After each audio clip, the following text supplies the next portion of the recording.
Hey you guys, how's it going? So I got a commentary video that I just made a few minutes ago. I'm really excited to present it to you. This graph type of deal, this image is one of the things that I created during the video that I'm excited to tell you about. Really hope you'll stick around, tune into this one.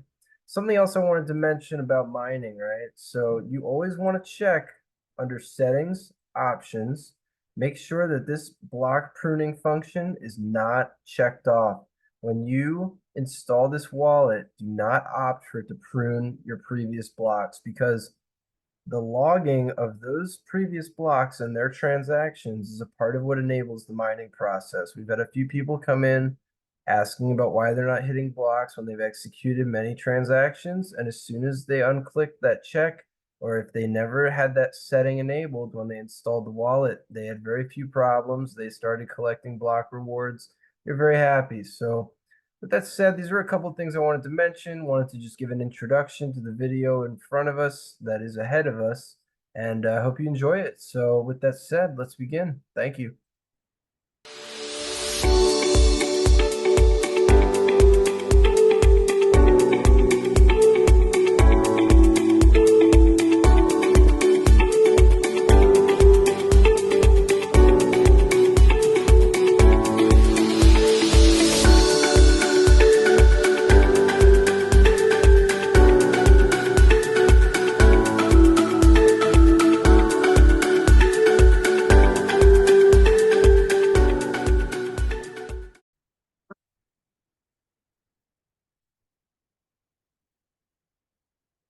Okay, guys, so we are back again. I guess I shouldn't have the same screen up as the last video, but we are here. Let me see. Okay, I'm just making sure the GitHub is right from the LinkTree and everything. Yeah, so we're back. Um, I put out the mining tutorial yesterday or 2 days ago. I wanted to do kind of a debrief on the project in general. This is going to be a long one. I know the smaller videos are a little easier to break down, so potentially I'll keep this quick actually, but we're gonna see how it plays out. I'm kind of betting it's gonna be a longer video. I'm trying to cover a lot of ground with this, but yeah, we'll see what's going on. So I don't know where to start. I mean, I guess this is a good section of my assortment of links. Let's see how BitcoinPoW is doing on the front of price action on the one site that's available on right now. I'm hoping that these are just considered very early days in the development of this project because, um, like I said, I think there's a lot of reasons that it has appeal to the average investor, to the average speculator, and things of that nature. So the charting on this site currently isn't the best in the sense that it's just not really accurately like drawn, but the volume candles seem pretty decent in terms of their display. I wish the candles were a little more accurate in one form or another, but I'm trying to see. I guess they look a little cleaner here because the price movement is less volatile looking when compared to, like, let's say the 5 minute, it's just a bunch of dots because the volume is inconsistent. But if we go to like the 12 hour, I mean, damn, that's a very volatile chart though, for sure, right? I mean, all-time high on Expatron, almost $1.90, all-time low 14 cents. This is over the span of maybe 10, 11 days or so. Um, so it's all over the place. I think there's a lot to be said for the current market stabilizing for BitcoinPoW, and I think it's going to have a lot of upward momentum in the future, especially with the DEX trade listing. Let's see if we can find DEX trade actually. I want to show you guys this site. There we go.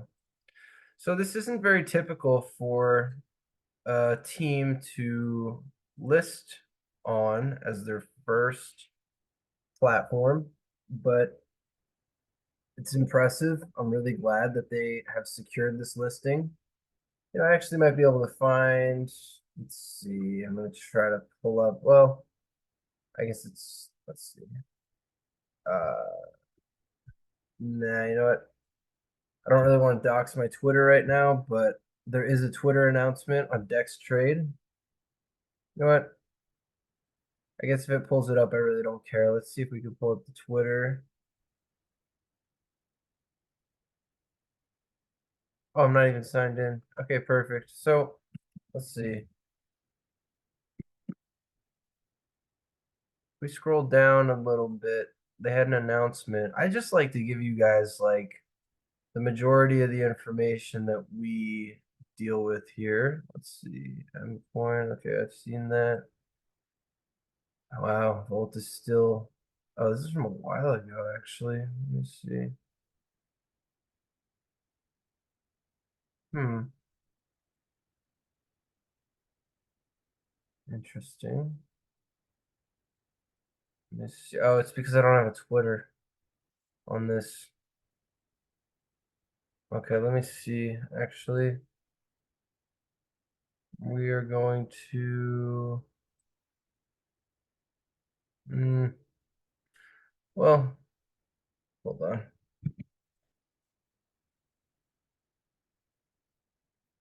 Here we go. This will work. This is the announcement from the 22nd. This was about a week ago.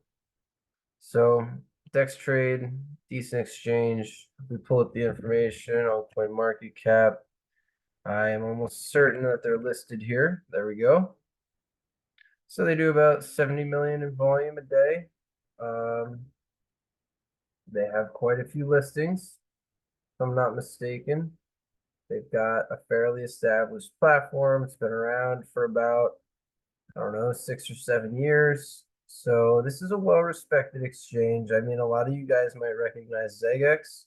If you're looking at this particular, actually, I'm gonna keep that out, but ZegX is more common exchange for smaller points to start on. So it's very impressive that they're getting started here. I'm just trying to rev my mind up. I know we're just jumping into it. I'm looking at this more as like a monologue podcast type of deal so that we can cover a lot of ground. Anybody that's really curious about this project, they might be able to get some real feedback from a real person. Um, Preferably English speaking, right? There's not a lot of people in the main chat that speak English as their native language at this point. I find it bullish. I think people from the other countries know what they see. When they see it, they get on it and things keep moving from there. And usually those that speak English or just from generally English speaking countries, I guess, they they can find things early, but normally they're not the first to find something. When I came in this chat, it was me and my friends and the developer that were native English speakers. Pretty much everybody else was from China, Vietnam, Egypt, let me think, Japan. There were like a lot of Asian countries, a couple African countries. So to me, it's really interesting, and I like the look of that because it means that it's getting adopted by the right kind of people. I think typically projects that have a backbone in terms of potential and value get adopted by those types of folks first, and then come to the Americans and the Europeans and the English and all that like later down the line. So there are a couple Spanish speaking people there too. I mean, if you check the Discord, we have like multiple languages, language channels, things like that. I'm just trying to see. So if we check the Explorer, right? I'm gonna go back to the Bitcoin talk post shortly, but I want to look at the Explorer. I was here when the 7-day hash rate was under 200 gigahash per second. So we have done approximately a 35x or more from that level. I think more. I think we might have done like a 40x in our hash rate from that level. The mempool, for those that don't know, the memory pool is basically a pool of transactions that were not yet fulfilled. The users that were willing to pay the highest transaction fees get prioritized for their transactions to be fulfilled in the following block or the current block. So this is kind of like a wait list, basically, right? So this was upwards of 40, 50, maybe even 60,000 transactions in the memory pool. So it's a little lower, which is nice, but it seems like the smart fees, the average fee rates, and all of this are still considerably high. I mean, we're approaching like an all-time high for the fees. I think there's about 30 to 35 BitcoinPoW being spent in fees every block. Now, if you see, most of these blocks recently were under 10 minutes, but they average about 10 minutes. So about every 10 minutes, there's like 30 to 35 BitcoinPoW being spent in transaction fees. It's kind of ridiculous. I don't think it's going to last when there's finally some support here and a few more bits of exposure, listings, and things like that. The price of the BitcoinPoW is going to rise. This was a main concept I wanted to get into in this video. So as you can see, we're looking at a supply and demand graph and the equilibrium, right? So we're looking at high supply of BitcoinPoW right now and fairly low demand, just by means of it not having sufficient exposure at this time. So I think that when people see what it is and what it could be, there's going to be an increase in demand. A lot of people are going to continue to want to accumulate it. Those prices are going to entice some of these early miners to begin selling into the order book. And we're going to be looking at a drop in the BitcoinPoW fee to fulfill a transaction. It's just not going to cost as much BitcoinPoW to execute a transaction because most people, if they see BitcoinPoW valued at $1 to $10 instead of like 30 to 50 cents like it is now, they're going to be less willing to spend nearly 1% of a BitcoinPoW to fulfill a single transaction. It's just going to appear to be much more expensive, which means that these fees are going to gradually go down. Now, if you think about the fees, and you know what I'm going to do? Let's see. Here's what we're going to do. We're going to get a basic little paper type of deal here, and we're going to get the marker. So we're going to look at the price of BitcoinPoW going up, as we would all hope. And we're going to look at the transaction cost in BitcoinPoW going down in proportion to that. And we're going to make a point to mention that we are looking at about, let's shrink that.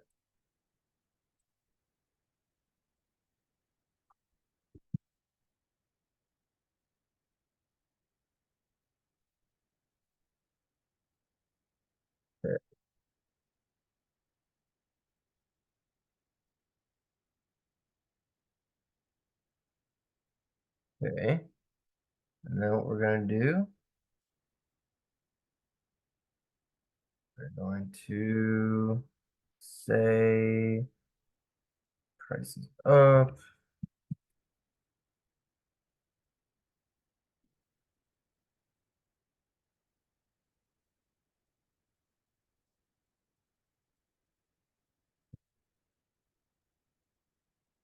Okay.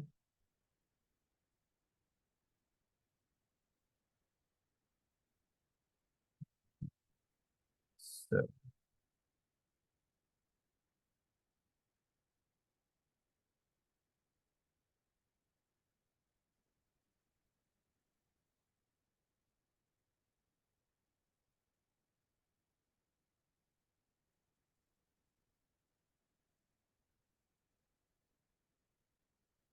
okay.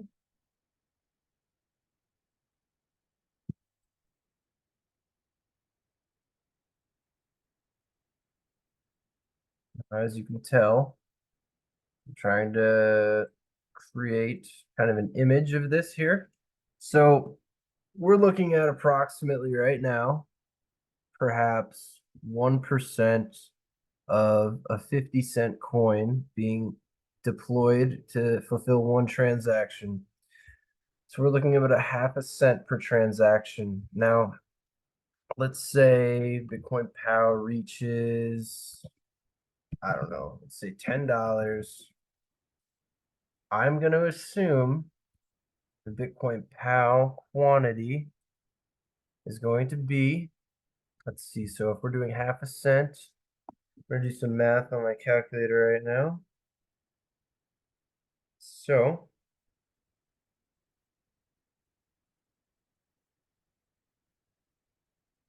Okay,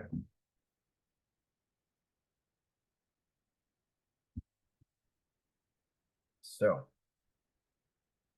here we go. Oh, hold on. Sorry about this, guys. This is important to take note of.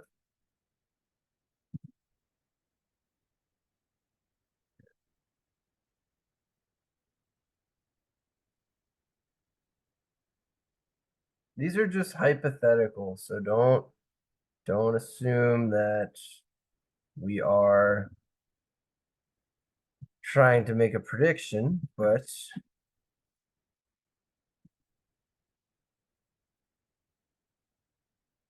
okay. Here's my perception of the fee market as it stands, right? And if you guys are watching this, you should realize this is a completely new thing, which just brings the charm of novelty to the market. I think a lot of people are going to be very interested in this because it's simply unique and because it has its own market. Nobody really looks at transaction fees as their own market unless you're on the Ethereum blockchain because the fees are so high and people try to get trades done when the GUI is lower, when the gas price is lower. And in this case, it's a similar concept, but only if you capitalize on moments when the fees are lower and you get a better fiat or BitcoinPoW value for executing a transaction, you actually can profit in the form of getting a return of BitcoinPoW. So through mining, through getting solo blocks, you want to jack up your odds of hitting a block. And if you do it affordably, you can find yourself in heavy profits. So we're looking at effectively, let's see, let's make a point here. Let's blow this up and let's put it in red.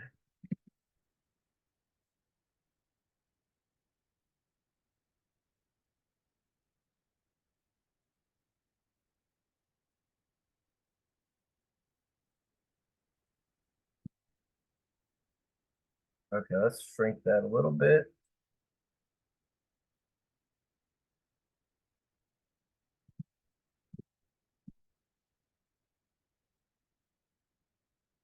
Now, depending on how greedy the market gets, it's my opinion it's going to be about half a cent per transaction for a while, regardless of the value that the coin moves in. There's no way to completely predict this.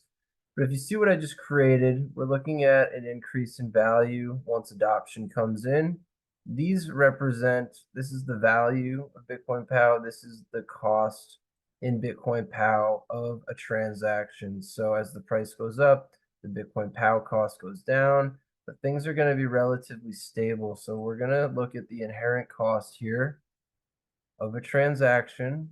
I think it's going to be a fairly flat line. Let's just underline that. So that basically just shows the cost will be similar. It just depends on what you're trying to spend. If you want to spend BitcoinPoW or if you want to spend fiat at any given point, the value of the transaction should be similar. The goal is to accumulate as many transactions as you can. Now, obviously, people came into this project the first few days. They got airdropped the 0.1 BitcoinPoW. It was enough to fulfill several thousand transactions at launch. These people had an advantage, but it's my assumption that the miners that are currently here are not going to want to pay to upgrade their hardware as the hash rate goes up, and they're not going to be competitive miners with those that see this project for what it is, invest heavily in the native coin, begin executing tens or hundreds of thousands of transactions per day, and they will claim and gain control of the network um, relative to the remainder of the market. So I'm not saying anybody's going to centralize this thing, but what I am saying is we're going to have new players coming in that see what it is, where it's going, and they're going to try to capitalize on it and get behind it before the rest of the world does. So I see it as fairly revolutionary in the sense that nobody's tried this kind of thing. Nobody's looked at the transaction fee market as an individual market that can control the block emissions or anything like that. So it's very interesting. It's caught my interest as a result. I've gotten very interested, as mentioned, right? I don't mean to be redundant, but to the point where I'm investing a good amount of time and money into this thing. Obviously, there's some incentive there for me to make these videos, but People simply don't have the exposure to the information. I've been digging deep for it. I've been talking to a lot of people that I'm close with about it. They've been doing their own research and serving as a set of eyes over the project, the chat, speaking with the developer, all these kind of things to give me a well-rounded perspective about what this coin is. So, again, I'm going to leave this up for now, but we're going to see if there's anything else I can explore in the meantime. If you guys wanted a little more extrapolation on the dynamics at play, I would assume an admin would be happy to discuss them with you. I'm going to put the link tree in the description of this video along with my BitcoinPoW donation address. If you end up accumulating a lot and you appreciate this content, I greatly value any sort of contributions. What we're looking at here, the Telegram chat. So if you click this, if you have the app, you have an account on Telegram, you can hop in there. It's probably the most active group. A lot of people there would be willing to help you out. So we checked out the Block Explorer, the GitHub, man. Like, this is the latest wallet release. Developer made an automated transactions app. I mentioned this in my mining tutorial. If you want to scroll around in there, that'd be great. You can also hop over to here and click on the BitcoinPoW official GitHub link, and you can check this out for yourself. But basically, it clears any transactions that were either invalid or had an insufficient transaction fee, kind of unclogs the wallet so it's capable of processing more transactions in the future. You're always going to want to reference to these fee structures here because they're simply displaying what the current market is behaving like for the fees. So this is great because it just makes everything faster. This is the newest version of the wallet. It includes all the other improvements like this, just cleanups, crash fixes, all these sorts of things. The transaction TX function is probably my favorite. I think it's been around for at least a week and a half or so, if I'm not mistaken, but it automates the process of sending transactions. This makes the mining process fairly automated as well. So I really like the look of this. I'm really excited about this. Um, Expatron, this is, not the greatest exchange that we're on right now, but it was a start so that we could see how the market was behaving. It's clear that we had some initial hype. There were many fewer coins emitted at the time. I'd say there were about 100,000, so the supply is probably about doubled. The inflation rate is going to slow down as time passes, and with the first halving, if this coin is still around, I think you could go pretty crazy, just especially in the drop in transaction fees, the increased interest in securing the block rewards that are still available, and just, the natural surge in price that could come if volume's sufficient on this thing and we have a resilient market on it. So, it's my imperative to try to get people aware, just try to get people to join, contribute, not even financially, but just in the form of offering up advice, potentially contributing time or energy toward this thing. I don't have my account signed in. I hate whether this is on bright mode. I don't know how to turn it on to dark mode, but there's a few people trying to build out a Reddit community for BitcoinPoW as well. A lot of it's posted by the same person. Some of these were forwarded over from the Twitter, but I think that they're going to try to get like normal community discourse or conversation, I guess is what I meant to say, incorporated here. Let me see if I can delete this. I got the picture I wanted. I wanted to bring this up briefly to give you guys an introduction about how accumulating transactions works. So, you want a source wallet, you can get multiple of these at a time. What I did is I got like 5 or 6 source wallets. I loaded them up with a considerable amount of BitcoinPoW, let's say 20, 30 BitcoinPoW per wallet. And then I used the TX transaction automation function in the wallet to basically spam transactions toward a mining wallet. So the mining wallet's job is to accumulate these transactions. It nets you a hash rate, and this is going to basically help to give you a chance at accumulating a portion of the block rewards. So through solo mining. So I shouldn't say it's subdivided among many miners. It's a per block basis. Luck is a part of it, but I would say that the more transactions you have, the more reliably you can expect block rewards to be dropped into your wallet. Now, you don't want to send coins. As you can see from this, there's a big X on this arrow. You don't want to send these microtransactions anywhere because if they're in your wallet, they're generating you hash rate. So, if you collect a block reward, I'm going to try to make a video in the future about how to send that block reward back to one of your source wallets or to cold storage or something of that nature while avoiding the, I don't know, cancellation of your microtransactions. You want to maintain and retain those microtransactions while sending the mass majority of the block reward or all of the block reward to a source or a storage wallet. So trying to see what else I can talk about. I mean, that's the gist for now. I want to check out this BitcoinPoW post a little bit. It started on December 10th. I was skimming this forum and I found it on the 12th. So I found it pretty early on.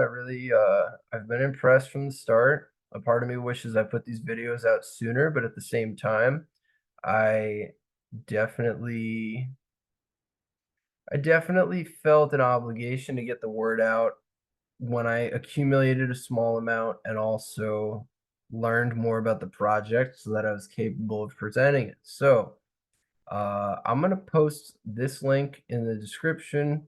We can run through it. The market would reach equilibrium. Fees would go up and discourage new miners. This wouldn't happen, though, until 10,000 miners are already protecting the chain. At some point, the entire block space will always be filled up, and some amount would be new miners, and others would be regular transactions. You can create transactions now while it's early, and you can use them forever. That's the thing about these transactions, guys. When they sit in your wallet, your share of the network's transaction pool is going to go down as more transactions occur and new block heights are reached. However, you're always going to have those transactions in your wallet. I would advise just leaving a wallet open. Let's pull up an example. I've got 35,000 transactions here, and we're looking at CPU mining, 9 active connections to the network. As you can see, this might be a pretty rare site in the future, but I have actually hit a block fairly recently. We can look, and I've hit 2 blocks with this wallet. I have several wallets mining at the moment. I think it's going to be a very uh, difficult feat in the future to hit blocks, but currently it's relatively easy. The thing that's turning a lot of people off is that they have to go to this exchange and buy in order to start processing their own or executing their own transactions. However, if you look, there's many people here selling BitcoinPoW, 314 units at 30 cents. Now, if you had 314 coins, it'll cost you about $100. And I think at the current rate, you can execute about 130 transactions per BitcoinPoW.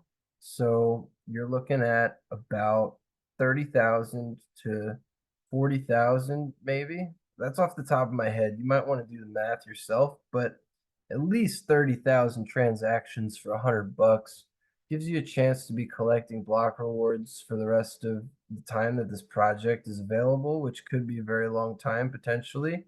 You just have to leave that wallet running. Now, as you can see, I had this wallet running and still do.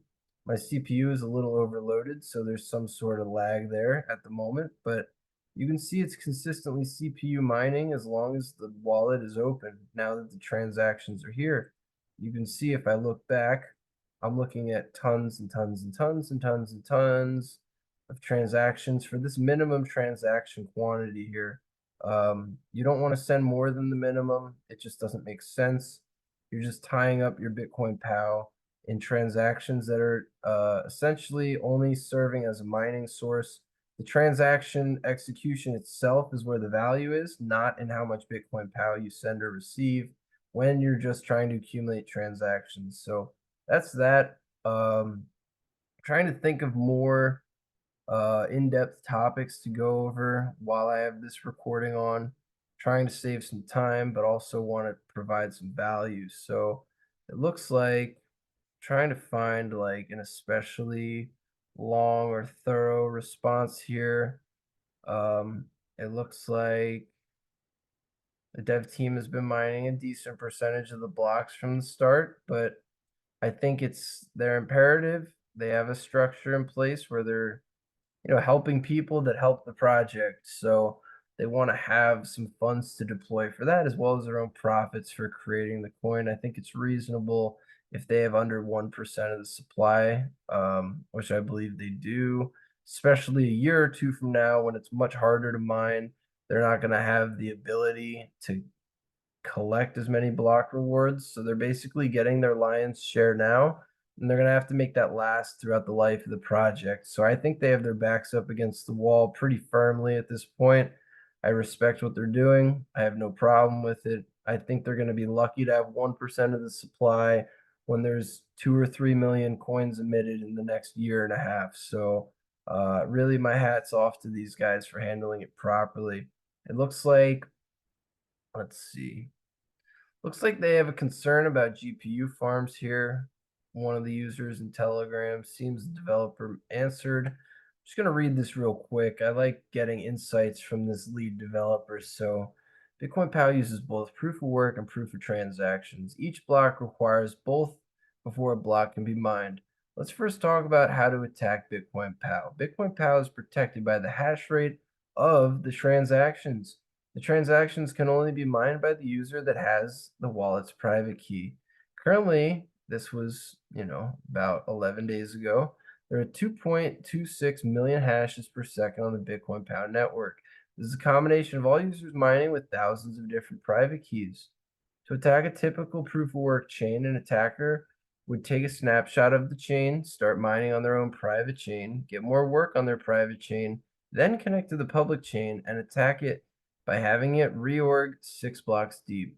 This is how proof of work like Bitcoin, Litecoin, and Bitcoin Cash is attacked. This attack doesn't work on BitcoinPoW. When the attacker makes a private chain for BitcoinPoW, he doesn't have the 2.25 million hashes per second of mining power because this is a big because he doesn't have the thousands of private keys to all those transactions. Instead, he needs to start from scratch building his hash power. He'll never catch up and will fail to attack the BitcoinPoW network. So BitcoinPoW does not have the standard proof of work algorithm. With BitcoinPoW, we have what is called proof of smart work. Very unique concept, guys. Using smart work, you don't have to burn through dummy computations as fast as possible. You search through known vectors like transaction hashes, which is smart, until you find the solution. The magic is that only the user that owns the private key to a particular transaction can use its power to mine with it. This is what makes it smart work. This is what makes it different from common proof of work, just trying to calculate different numerical sequences, things like that. So if a huge GPU farm wanted to attack BitcoinPoW, this is the greatest part, guys. You have to buy a ton of the coin and hope to generate transactions until they meet 50% of the hash rate that the community has. As time passes, this is going to be extremely difficult too. This is something that I want to mention. So it would put an extreme load or an extreme burden on somebody to try to attack this chain. They can't just use hardware and electricity. And that's something that's interesting that I want to mention as well. So when you look at a typical proof of work coin. I'm not going to save that. We already used it. So we are looking at typically this kind of allocations. So we have, let's see, let's go orange. Why not? So we got orange. Now we're going to fill it. Sorry to take the time on this, guys. I'm going to try to be quick. So we got orange and we got, let's see. I'm going to build this one from the bottom. So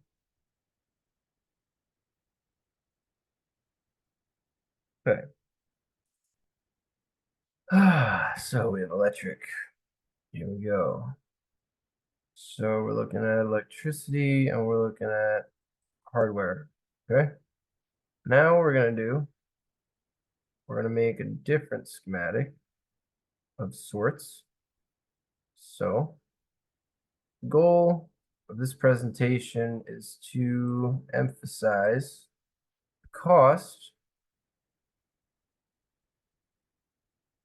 of mining a block. So let's see. Maybe not the cost of mining a block, but the cost the upfront cost of mining in general, right? So we're gonna see, we're gonna do this, and we're gonna put a yellow. Very important, guys. I know it's taking a moment, but you're gonna see why. So,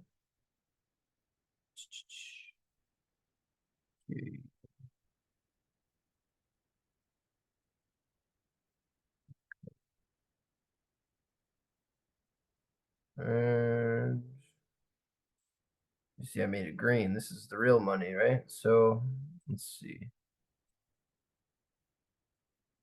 Okay.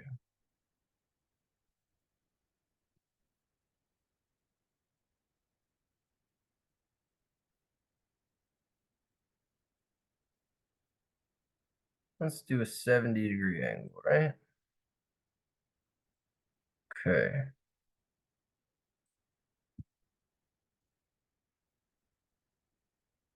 Okay.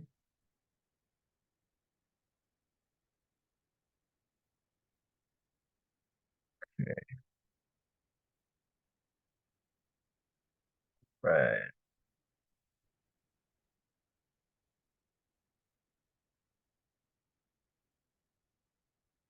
Yeah, I could have made this before the video, guys, but you're just gonna have to bear with me. I'm the only guy making videos right now for this project, and quite honestly, it would have taken me a little extra time to create a draft of the video with all these concepts. So I'm just gonna have to give me 2 seconds to finish this up.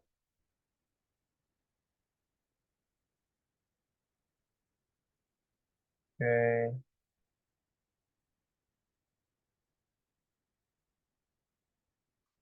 Okay.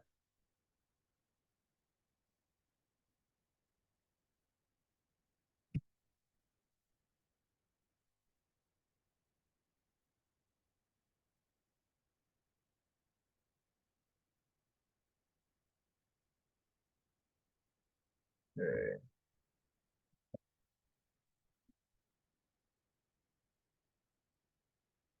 You know what I'm gonna do?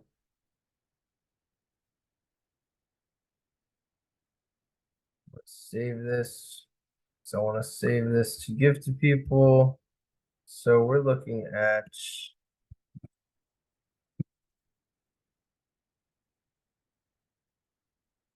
okay. So, uh, excuse me. Just gonna wait for this to save, and then I'm gonna be happy to explain. Right? So BitcoinPoW mining costs are lower per item, right? Nothing is as high as the hardware cost or electricity cost, basically, of a proof of work coin, typically.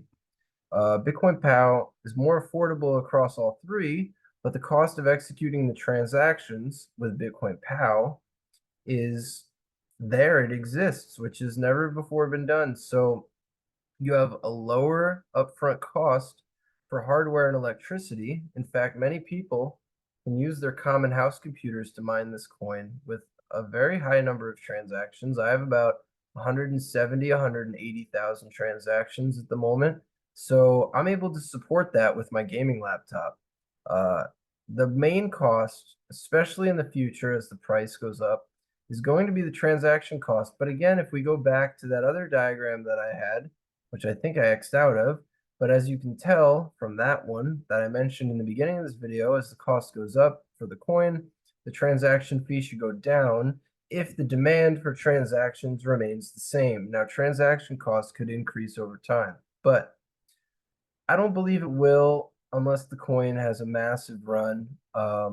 So we're looking at a completely different model for cost here. And I want to emphasize that this is a good thing because people are going to have an easier time entering this project. They're not going to have nearly as many problems getting started. Many people are willing to throw a couple $100 at a shitcoin. I think this has much more potential value than something like that, simply because it's harder to attack, it's more secure, it's more scalable, and it's more decentralized. So, take from that what you will. I'm gonna see if I can find Let me see if I can save this again, actually, because I updated it. And let's see. Yeah, I'm gonna post this link too, so that we can get into. I mean, these are some good responses in here. I'm gonna post the link to this. So, yeah, I like what I'm seeing a lot. Wanted to put some commentary in here, give you guys an idea of the market, give you guys an idea of the dynamics that are at play. But I don't want to go on too long. I think this is good. So, thanks again, guys, and yeah, hope you have a good rest of your day. Thanks. Bye.